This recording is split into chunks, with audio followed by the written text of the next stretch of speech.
Gold trusted gold buyers తాకట్టులో ఉన్న బంగారాన్ని విడిపించి ఈ రోజు ఉన్న మార్కెట్ ధరకే కొనబడును. మరిన్ని వివరాలకు సంప్రదించండి 77107720.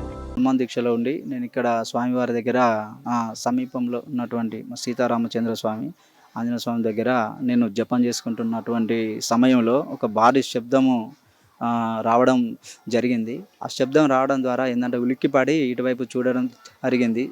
చూసేసరికి ఒక 7 నుంచి 10 మీటర్ల ఎత్తు వరకు నీళ్లు ఎగిసిపడ్డాయి. ఎగిసిపడ్డటువంటి ఆ నీళ్లలో నాకు హనుమంతుని యొక్క రూపం అగుపించింది. స్వామివారి యొక్క నిజరూప దర్శనం కావాలని చెప్పేసి వేడుకోవడం జరిగింది. ఇలా నాకు స్వామివారు ఈ సంఘటనతోటి నిజరూప దర్శనం అయ్యింది అని చెప్పేసి నేను భావిస్తున్నాను.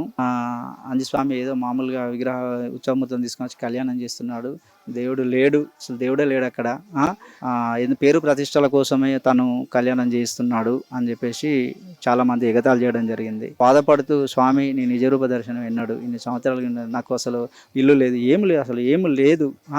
ఇట్లాంటి పొజిషన్లో నువ్వు ఏమి చెప్తే నేను అదే చేస్తున్నాను, నువ్వు ఏ లీల చూపిస్తే నేను అదే చేస్తున్నాను, నువ్వు నాకు కళలో కానీ ధ్యానంలో కానీ ఏదైతే చూపిస్తున్నావో తండ్రి, నేను అదే నీ అడుగుజాడల్లోనే నేను నడుస్తున్నాను తండ్రి అని చెప్పేసి నేను బాధపడుతూ పూజ చేసుకోవడం జరిగింది. ఆ పూజలోనే నేనేమనుకుంటున్నానంటే నా పూజ మహత్యం, ఆ భగవంతుడు నా యొక్క భక్తికి మెచ్చి ఈ సంఘటన జరిపించినాము అని చెప్పేసి నేను అనుకుంటున్నాను. ఇక నీళ్ళు రావు అని చెప్పేసి దీని మీద ఖర్చు పెట్టడం వృధా అని చెప్పేసి వాళ్ళు వదిలేయడం జరిగింది. ఇక ఒక వర్షాకాలంలో ఉంటాయి, ఎండాకాలం వచ్చేసరికి పూర్తిగా ఎండిపోతూ ఉంటుంది. అయితే ఆ ఎండిపోయిన బావిలో ఈ జరగడం ఏంటంటే, ఒకవేళ ఇది సైంటిఫిక్గా అనుకున్నట్టయితే నీళ్లు ఉబికి రావడం అనుకుంటే భగవంతుని మహిమ కాదు అని అనుకునే వాళ్లకు నేను ఒకటే చెప్పేది ఏంటంటే, మీరు భూగర్భ జల నిపుణులతోటి కానీ సైంటిస్టులతోటి కానీ ఈ ప్రదేశాన్ని వచ్చి ఒకసారి పరిశీలించినట్టయితే భూగర్భంలో ఏం జరిగింది అనే దాన్ని మీరు సైంటిఫిక్గా నిర్ధారించండి. రెండోది ఏంటంటే, ఇది నేను 100% ఆ హనుమంతుని యొక్క లీల.